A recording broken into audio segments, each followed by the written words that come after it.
Money అమ్మ ఎంత ఉంది అది నీ జేబులోనే ఉంటా నీ కాడే ఉండాలమ్మా తీసావు అందుకు తీసుకుపడి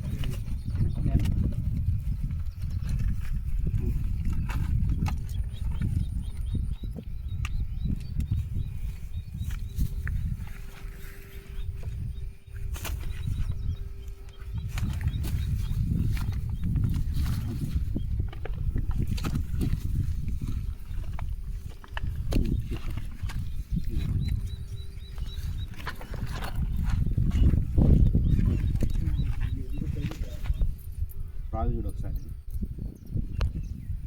రన్నింగ్లో ఉందిగా సార్ దగ్గర ఈ ఫ్రాక్కి డబల్ స్పూన్ అయితే వస్తుంది మన దగ్గర. ఇది చూడండి, ఇదైతే చాలా బాగుంది. దీని ప్రైస్ కూడా 180 రూపీస్ మన దగ్గర. చూడండి, ఇది దగ్గర కేజీ అయితే దగ్గరలో ఉంటుంది. ఇది నాటుకోరమైనది. ఓకే, ఎన్ని సెకండ్స్ ఇది, ఎన్ని నిమిషాలు?